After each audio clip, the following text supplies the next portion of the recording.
Conservative Party advisor, David Cameron's Deputy Chief of Staff. He's been called Cameron's fixer, and he's had what one might call unparalleled access to power over a very long time, over the last 4 decades, right there in the heart. Paedophile Peter Hayman, if it still exists, contains clear intelligence of a widespread paedophile ring. One of its members boasts of his links to a senior aide of a former Prime Minister, who says he could smuggle indecent images of children from abroad. The leads were not followed up, but if the raising of the lower income tax threshold, because you talk to institutional paedophile rings operating in this country now. Sorry, I just asked Nick Clegg. Have to leave you. I just asked Nick Clegg a question. Norman, we'll cut across you there, Norman. Apologies for that. You can see the problem there that Norman Smith was having.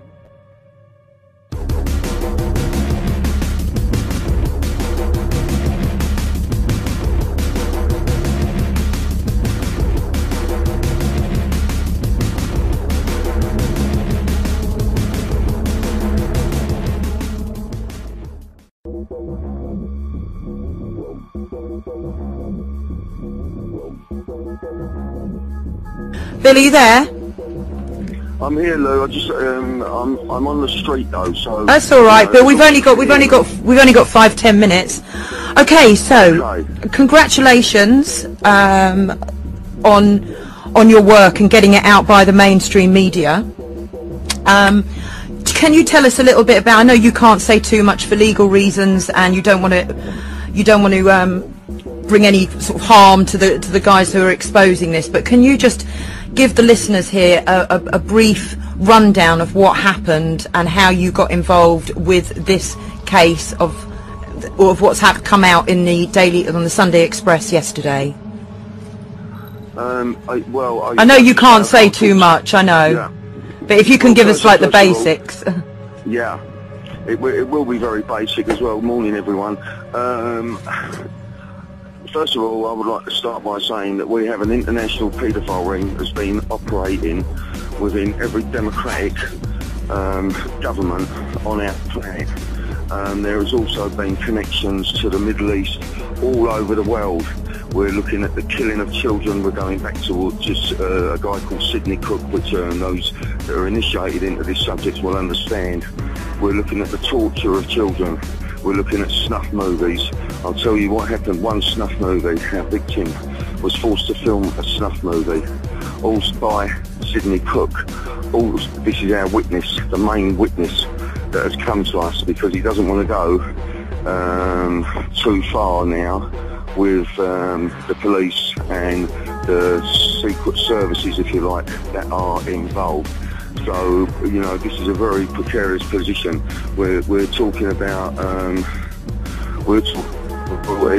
and I'm not just talking about in this country, I'm talking about all over the world, every sovereign country, with everywhere. And I've been working on it for 6 months now, Lou, and even me, it has rocked me. Yeah. It has rocked me to my foundations. I cannot believe the names that are coming out.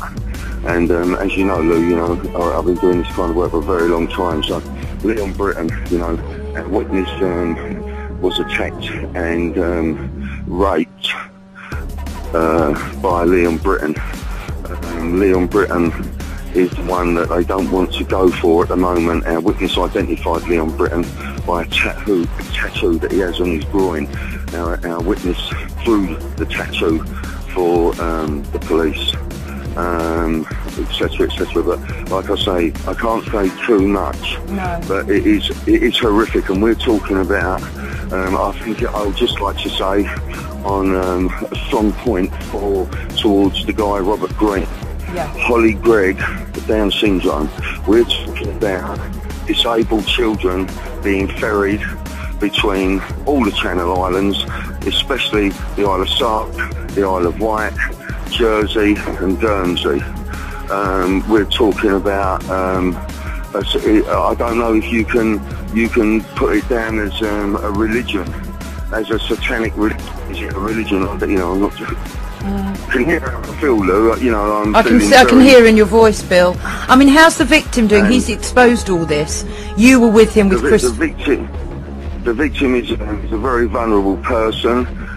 He's also a very brave man for coming forward. He has a partner. He has a disabled partner that he is a carer to as well. He has suffered immensely himself. A child was killed in a bed next to him by Sidney Cook.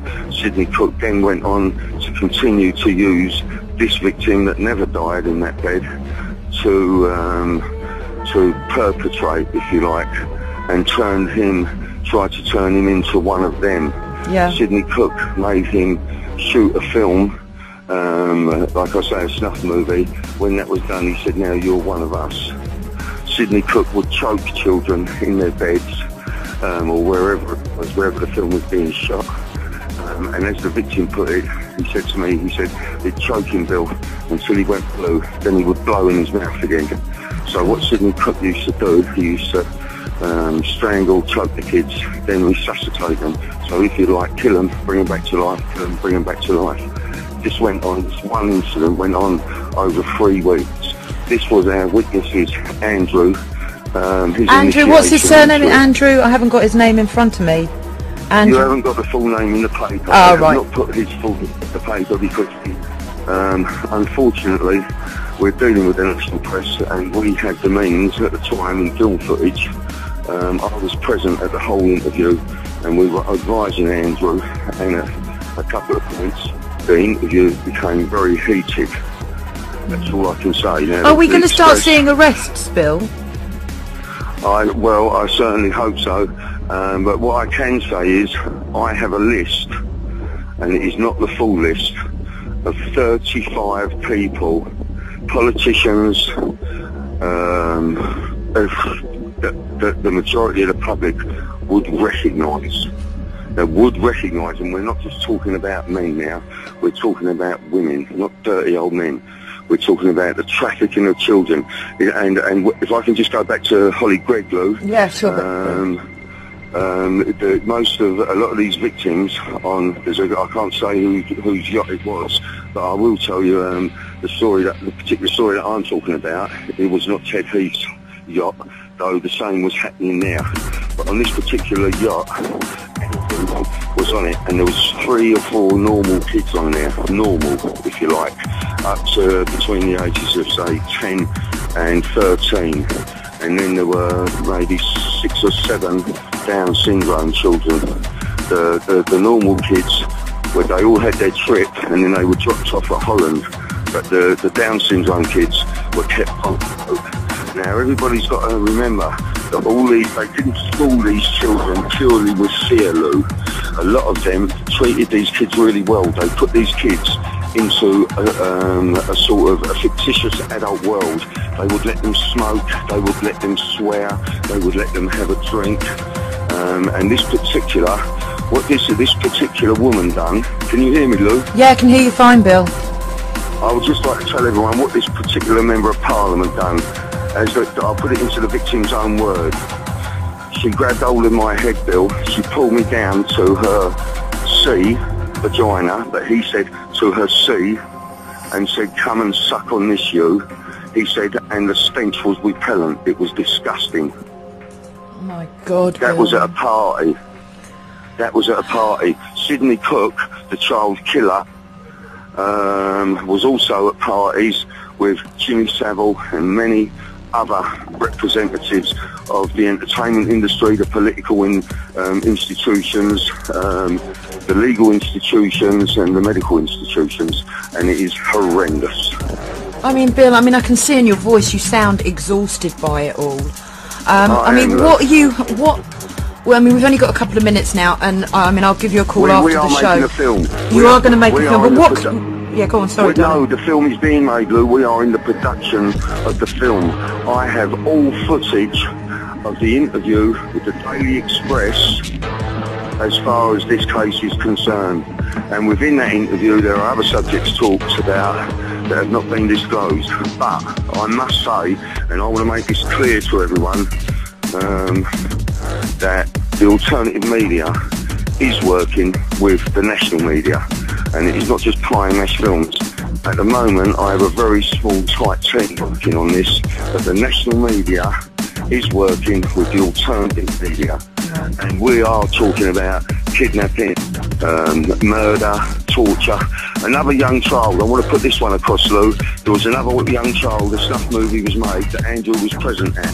The kid was 12 years of age. They removed his genitalia with a scalpel. They moved all of the kid's genitalia with a scalpel and filmed him bleeding to death. It took 3 minutes for the kid to die. These films were commissioned for people, and they would pay between £20,000 and £30,000 per film. Then the film was supposed to be destroyed. Now, there's, I don't want to say what operation it is, whether it's U-Tree, whether it's Fernbridge, whatever it is, but this is what is happening. And the police... And I just want to emphasise, Lou, that this is not a sexual thing. The killing and the making of snuff movies, the trafficking of children, the raping, the torture of disabled children. It is, like I say, I don't know what word to use. I just see it as a satanic religion. It's just there's something wrong. What is happening in Parliament is disgusting. So the police are fully aware of this. The police and MI5 and the security services have knowledge of what is going on, yeah? 100%, 110%, 1,000,000%, 2,000,000%. Right. They know what is going on, and it is, as we've always thought, that world politics, the national media and the alternative media to a degree is being controlled by paedophilia versus blackmail. Jesus. And Bill, just closing, what do you... I'll phone you straight after the show in about 20 minutes, but what do you want to see happening now? What needs to be done now to sort this out? What do you want to happen after all this? After you've heard all this and you know the police have been involved, what do you want, or what do you want to happen? I don't want to die.